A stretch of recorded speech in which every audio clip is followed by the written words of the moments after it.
Hello, everybody. I'm Jeremy Pope, and this is my partner, Jason Canigan, here with theclosingengine.com. And we've got something for you today that'll help you or your sales team close more high-ticket sales on the phone. Today's topic is Failure Week. Now, this is something that we do for all of our new people, and I highly recommend that you start using this kind of mindset for yourself and for your people if you've got a team. We provide high ticket sales teams for people who are scaling their businesses and they don't have time to be on the phones or manage their own sales team because those take similar amounts of time. So we're always onboarding someone new, we're always training someone new, and this is a process that we found very useful. Um, there are a couple of reasons for this, and this is basically a zero pressure environment. So, reason one, I'm when I say a zero pressure environment, I mean treat your people the way you want them to treat your customers. That is a big part of it. Um, if you want your customers to feel like they're in a low pressure environment with you, instead of treating your salespeople with a high pressure attitude, you need to treat them the same way. You need to be an example for them. Jason, what are some ways that you found that useful? Well, I think it's been a great example that I've learned from phone prospecting on my own over the years about Hmm. how a gatekeeper treats inbound calls like Yes. that. So if I'm reaching out, okay, and the reason here for everyone watching and listening is that how the gatekeeper acts is the way they're allowed to act. And Yeah. and so that comes from above, right? That means the Right. owners or the bosses of the organization are okay with the way that she's acting or he's acting. And if they're very standoffish and go to hell and we don't want to talk, we got it covered or whatever, and don't want to get into a conversation, Right. that just demonstrates the attitude of the whole organization. I've also found out that those organizations that don't want to talk to you, are very closed off, are not doing very well. It's a funny thing. Those organizations that are relaxed and have that nurturing attitude, and let's go find out together, right, what the Yeah. answer to this question is. They're doing a lot better financially, and I know who I want as a customer, right, as a client. Right. So When really, it gets someone's back to that idea of Mhm. being nurturing instead of, hey, Jeremy, you're a new hire, get your butt in that seat and sink or swim this week. And if you don't work out, we're not going to give you any training. We're just going to give you the Right. manual. And if you don't work out, we're going to heave you out the door. Yeah. So many sales organizations have, I would say it's the norm. I would say it's 90% the norm to have a throw them to the wolves kind of mentality. Yes, you have to hire great people, but when you're hiring a rock star has to learn the set list of the new band they've just joined. I mean, nothing is instant. And so making them build their own training from scratch is just a ridiculous way to think.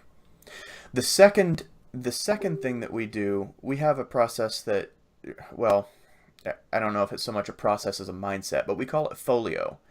And building this mindset here is is really important to me. So focus on learning integration on task. That's what folio is about.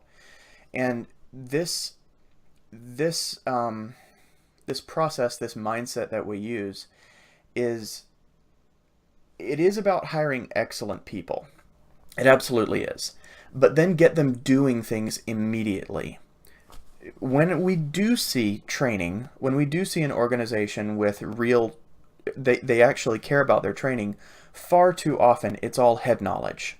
Your training is not about learning. It's not about teaching. Teaching is different than training. And so knowing that you need to get your people on task as quickly as possible, that's the only place they're going to integrate their learning. So we get our people, I mean, we do that with study and role play first, and then we get them to demonstrate their thinking by getting them doing quality assurance and giving critiques of sales calls. And then we get them on sales calls with immediate review. And that immediate review is very important. Jason, what would you like to say about the folio process? Yes, I can remember, just to get into a quick story, organizations that I've been involved in early in my career especially, they just gave me the technical manual. Right. There was no sales process discussion. There was no role play. There was no, here's a customer or a prospect. They're going to come in and this is what's going to happen and this is what you should do. It was, here's the manual of the automatic transfer switches that you're now selling, right? Figure out how to match that up and have a good one. You know, you're now responsible for the Pacific Northwest. Right. This one place that I worked in, right? And that was no good. And then we'd have like a sales meeting once a week to talk about the projects we were on. Well, that was useless. Yeah. Right. And totally so useless.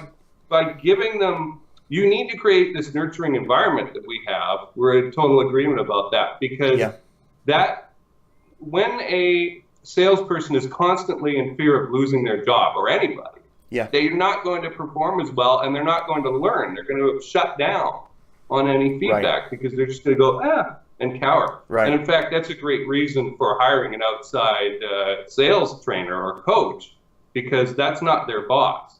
And so they can tell them the truth about what's really going on, those salespeople. And it's not a potentially career-limiting move.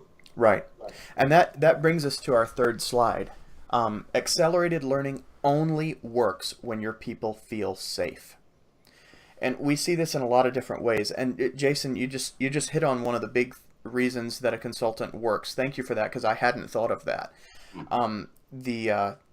It's not a career impacting thing to learn from someone outside. But if you're learning from someone inside, and specifically above you, well, they're seeing all my mistakes. That if you want to be able to teach your people, if you want to be able to train your people, they have to know that it's okay you see their mistakes. They have to know that it's not going to crush them. Now, you'll notice I did not say they have to feel you're nice. That has nothing to do with this. Nothing to do with it. Safe is about knowing where you stand, not about feeling you're in a nice place. Safe is about knowing that your boss is not capricious and isn't going to rip something away from you because things didn't happen the way he expected it to the first time around. Safe is about knowing your position isn't subject to whimsy. You need to be confident in your standing. Confidence is such a big deal, and you need to give your people confidence. They need to have that confidence. Couple of examples. Football coaches. Vince Lombardi is a great example. And I'm not a football coach, but I love leadership. And so football coaches are often brought up by macho men as leadership examples. And there's a reason for this. They're not particularly nice people to their players. They're not renowned for being nice. They are, the good ones, the ones who win, are renowned for being good leaders. And they're not being nice to their players, but their players know where they stand. They know exactly what to do to fix a problem. And they're not, I mean, if a player is constantly concerned about being traded away for cheap money, that's not going to lend itself to good performance. And so the coaches deal with that kind of thing. It's like the opposite of the Devil Wears Prada kind of mindset, where Meryl Streep was the horrible magazine editor and CEO. And, oh, you didn't bring me coffee in just the right way? You're fired. It was very capricious. Nobody ever knew where they stood with her, and she was that ice queen kind of mentality. But people need to feel safe. People need to be, they need to be safe to feel safe. They get it. They're no dummies.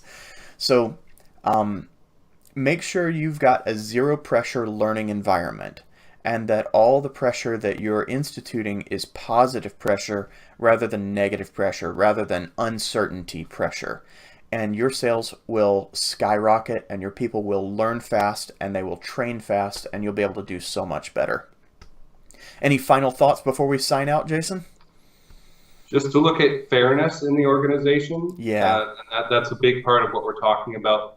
Now, just a quick word before we go. I guess the benefits of doing this are enormous, because you get clarity on the internal operations of your business. You're not mystified. There's no obscuring of what's actually going on. And I can tell you that when you're looking at the numbers, you know, of wins, losses, your pipeline and all that, having reality of what your real chances are, what's really going on, of what the major objections are, of how your salespeople goofed up the process and what you Right. can do to fix it, right? Getting that real feedback, it's genuine and it allows you to do the surgery that you need to do to fix Right. it, right? Or to know Right. planning your course, where am I actually positioned and where am I going, as opposed to Exactly. guesswork, where all the employees are kind of shielding their goof ups or the reality of what's going on and giving you inflated numbers or wrong Yes. results. And so how could you, if you were sailing a ship and you didn't know where the reefs were Yep. at all, how Yep. could you plot a proper course, right? It would be utter guesswork. So this gives you the benefit of massive clarity and therefore being able to think correctly and take the right action. Yeah. Let's make another video about that. Getting good data, having good processes in place for sales processes for for being able to really notice what's going on instead of just push all the time. I like that. Cool. All right. Well, thanks for joining us, everybody. Ask your questions below.